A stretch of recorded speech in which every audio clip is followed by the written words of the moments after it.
PD tumbangkan Indonesia di kandang sendiri. Branko Ivanovic, saya optimis menang. Kami tidak gentar dengan pemain naturalisasi mereka. Janji sang pelatih Jepang untuk bantu Indonesia lolos sama-sama. Moriyasu, kami akan kalahkan Australia untuk kalian.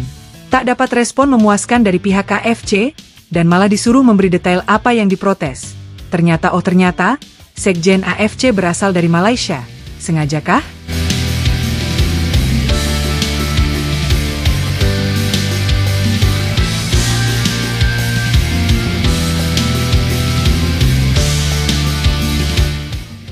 Timnas Cina melalui pelatihnya Branko Ivanovic, nampaknya sangat pede menatap laga melawan Indonesia nanti malam.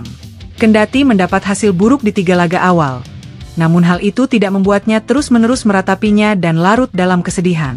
Justru menurutnya, laga melawan Indonesia akan jadi sangat penting baginya, karena ini adalah kesempatan yang bagus untuk mendapatkan 3 poin.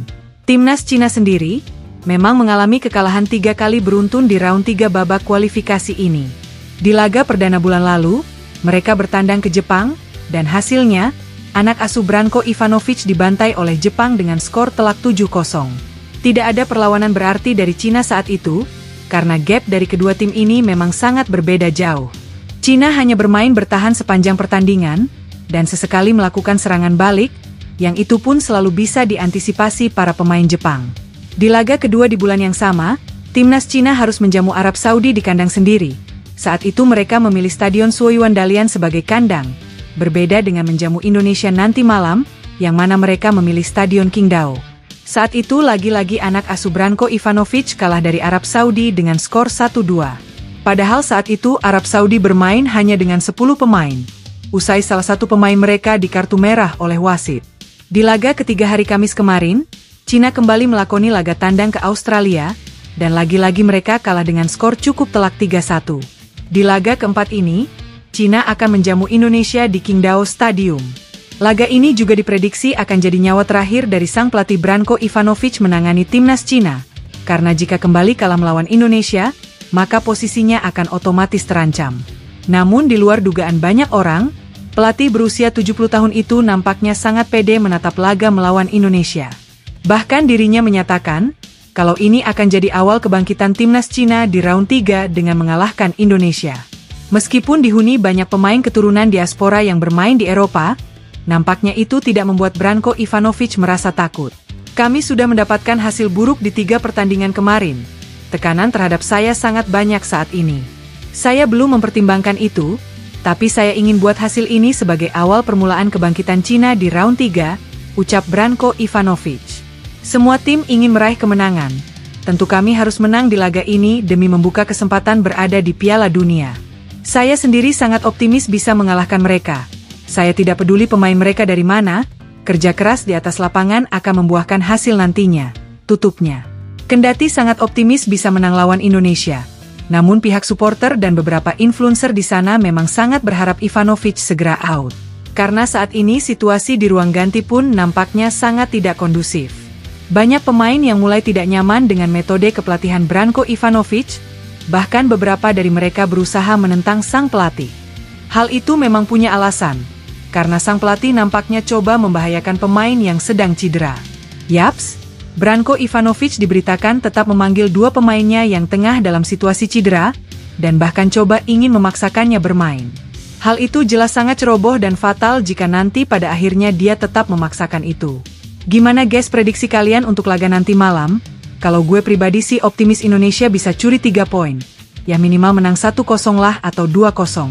Tapi timnas harus waspada kepada serangan balik Cina ini, karena counter attack mereka beberapa kali sangat berbahaya. Janji sang pelatih Jepang untuk bantu Indonesia lolos sama-sama. Moriyasu, kami akan kalahkan Australia untuk kalian. Jepang akan menjamu tamunya Australia di Stadion Saitama Jepang pada nanti sore. Dalam laga itu, Australia diprediksi akan tampil agresif guna mencuri poin di kandang Jepang. Karena jika berhasil mencuri poin di sana, praktis peluang Australia untuk bisa langsung lolos dari round 3 sangat terbuka. Saat ini mereka baru menderita 1 kali kekalahan dari Bahrain, imbang lawan Indonesia, dan menang lawan Cina. Jika Australia menang, maka poin mereka akan 7 nanti. Dan jika kalah, Tentu Indonesia berpotensi menyalip posisi Australia di peringkat 2, tapi dengan catatan Indonesia menang lawan Cina. Hal yang menarik dari laga itu tentu adalah sorotan dari sang pelatih kepala Jepang Hajime Moriyasu. Dirinya mengatakan, kalau persaingan di grup C memang cukup ketat, dan dia tidak memandang setiap tim sebagai unggulan ataupun underdog. Baginya semua tim adalah sama, dan kesempatan mencuri 3 poin di setiap laga adalah suatu keharusan.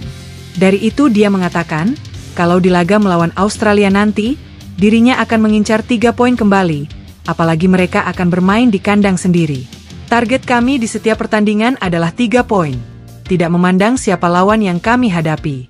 Bagi saya, semua tim di grup ini punya kekuatan masing-masing, tidak ada yang diunggulkan dan tidak ada yang diremehkan, ucap Moriyasu. Ya tentu, kami ingin mengalahkan mereka nanti, apalagi kami akan bermain di hadapan pendukung sendiri. Itu sangat menyenangkan jika kami kembali meraih kemenangan di sini, tutup Moriyasu. Tak dapat respon memuaskan dari pihak KFC, dan malah disuruh memberi detail apa yang diprotes. Ternyata Sekjen AFC berasal dari Malaysia. Sengajakah? PSSI nampaknya harus dibuat jengkel dengan pernyataan sang Sekjen AFC Datuk Seri Windsor.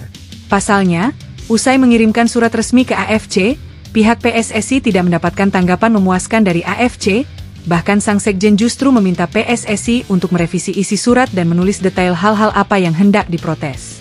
Hal itu tentu membuat PSSI semakin jengkel, karena sesuai klaim Exco PSSI Arya Sinulinga, bahwa beberapa poin yang diprotes sudah jelas dan bahkan detail.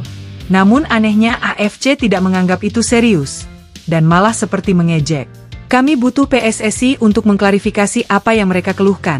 Apakah itu performa, manajemen waktu, atau masalah spesifik lainnya? Kami sudah mendengar berbagai laporan, tetapi keluhan itu harus terperinci, pungkas Sekjen AFC Datuk Seri Windsor.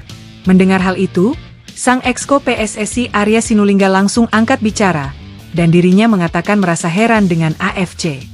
Padahal dari surat dan laporan Ketua BTN Timnas Pak Sumarji mengatakan, kalau isi laporan itu sudah detail, dan malah masih diminta lebih detail lagi. Saya bingung juga ya dengan yang namanya Sekjen AFC. Pak Sumarji sudah menyampaikan ini ke Match Komisioner jam 22:04. Jadi nggak lama setelah pertandingan. Protes itu sudah diterima oleh Match Komisioner dan ditandatangani, ucap Arya Sinulinga. Yang kedua kita komplain adalah wasitnya kenapa dari Asia Barat Timur Tengah. Itu kita pertanyakan juga tuh. Nggak mungkin kita sampaikan protes tapi nggak ada surat. Ya tolong kami harapkan AFC memprosesnya dan jangan bilang kalau belum sampai, tutup Arya. Kabarnya Sekjen AFC ini berasal dari Malaysia guys. Kayaknya sengajakah?